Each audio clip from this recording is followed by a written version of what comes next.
Okay, seriously? You are not going to believe the story behind this song. I mean, every track has a history, right? But this one is like a cultural mystery box that just keeps giving. Welcome back to the perfect volume.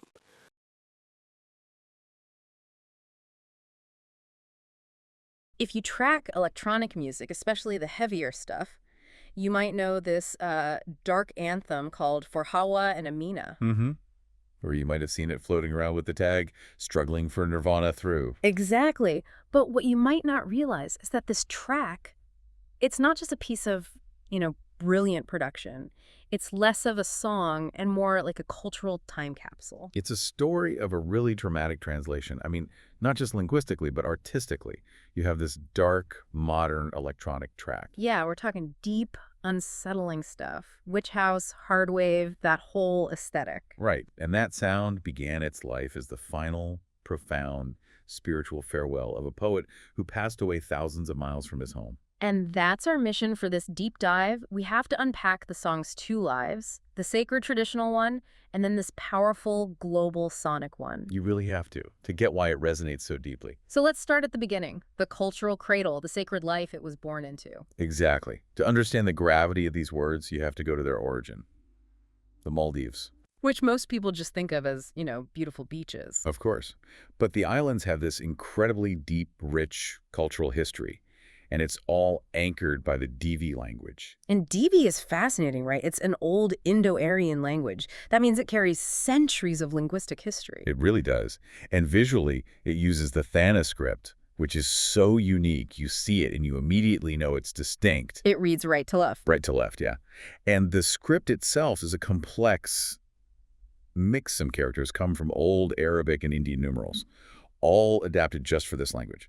So that visual complexity, it's almost like a warning sign. Like it's telling you you're dealing with something very specific, very layered. That's a great way to put it. Yeah. And that deeply rooted tradition is precisely why any translation we read is described in our sources as being, well, rough. Right.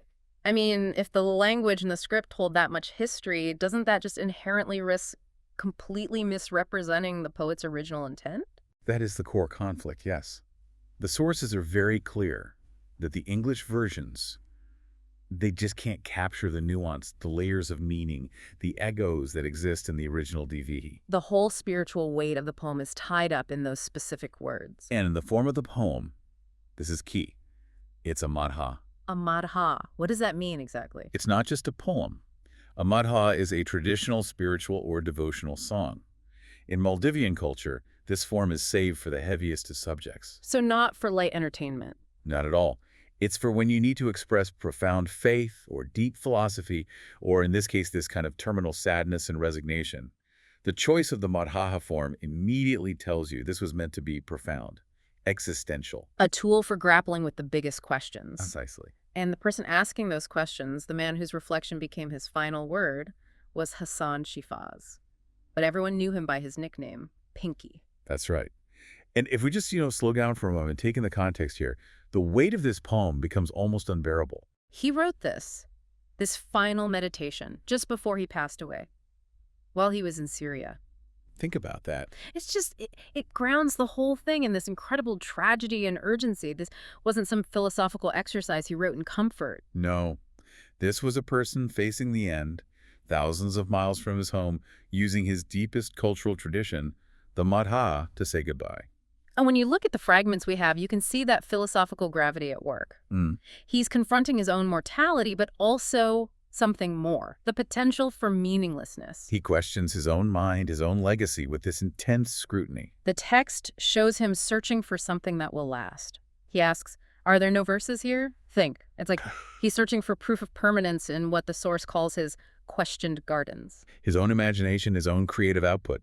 He's checking to see if anything in there will endure after he's gone. It's such a powerful, almost desperate act of self-examination. It is.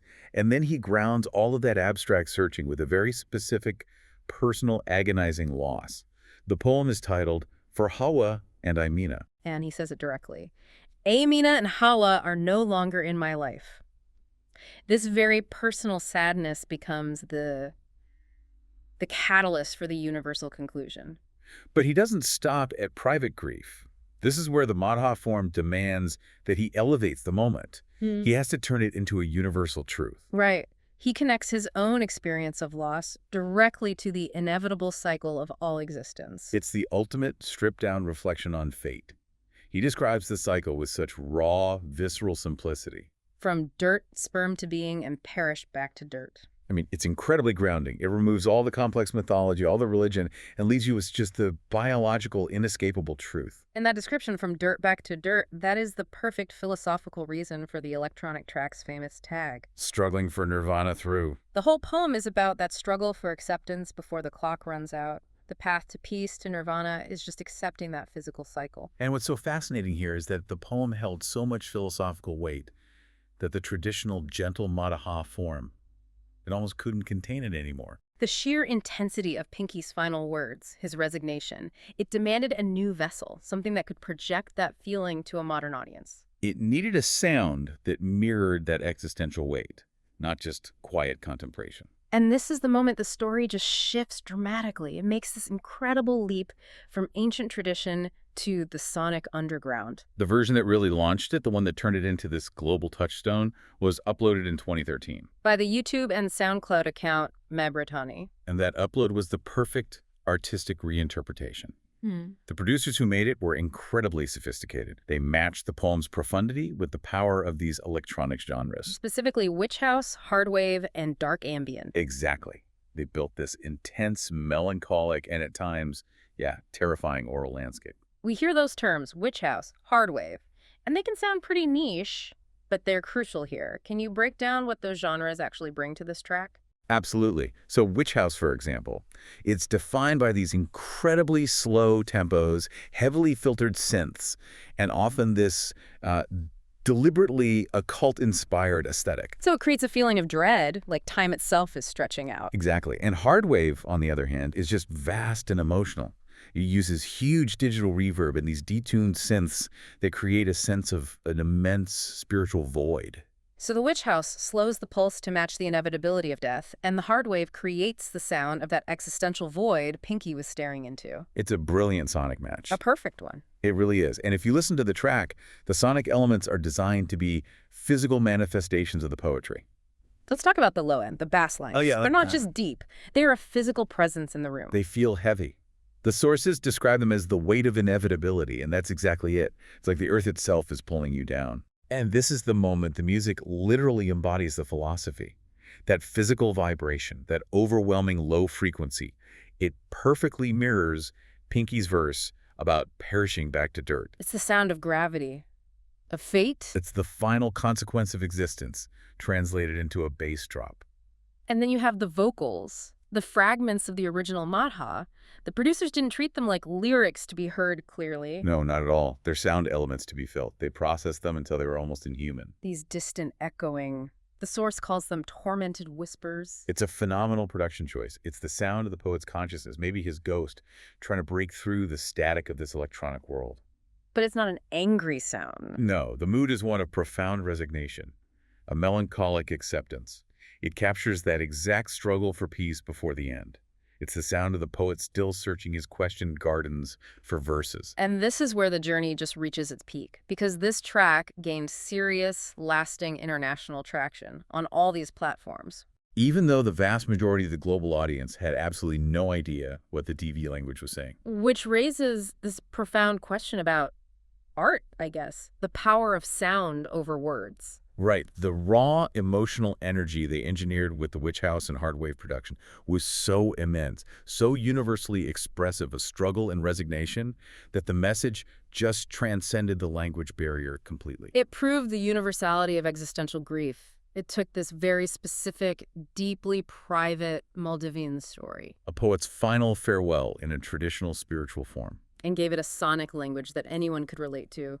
Suddenly, anyone dealing with loss or anxiety or spiritual confusion had an anthem. Regardless of whether they knew the names Aimina and Hawwa or anything about the Thaina script. So if you put it all together, the legacy of this track is this powerful testament to artistic transformation. Absolutely. It began as the most private, spiritual meditation of Hassan Shifaz of Pinkey. Then it was preserved, reinterpreted with these genres, designed to maximize existential dread in space, and launched by Madhaha. And finally, it became an international electronic underground anthem. It exists in two completely separate worlds, the sacred world of the traditional Madhaha and the dark, powerful landscape of the electronic underground. And yet the core meaning, the feeling, it stays whole. It's a song that is somehow spiritual, beautiful, and deeply disturbing all at the same time. Because it forces you to grapple with the most fundamental truth of life. It's proof that a profound human question can find a new audience through the most unexpected medium. Exactly. So if you haven't listened to the electronic version of For Hawwa and Aimina recently, or if this history is all new to you, you really owe it to yourself to go find it right after this. Because knowing the story of Pinkey, the sacred Madhaha, and that philosophical resignation to the dirt-to-dirt cycle, I guarantee you that track will now hit way different. It's a completely new experience. And as you listen, maybe consider this. Sometimes the most profound and resonant human questions about life, loss, and death, they find their loudest, most universal voice not in the quiet traditions of the past, but in the most jarring, unexpected genres of the modern underground. That's a connection between spirit and sound we're thinking about. That wraps up this episode of The Perfect Volume. Thank you for joining us on this exploration.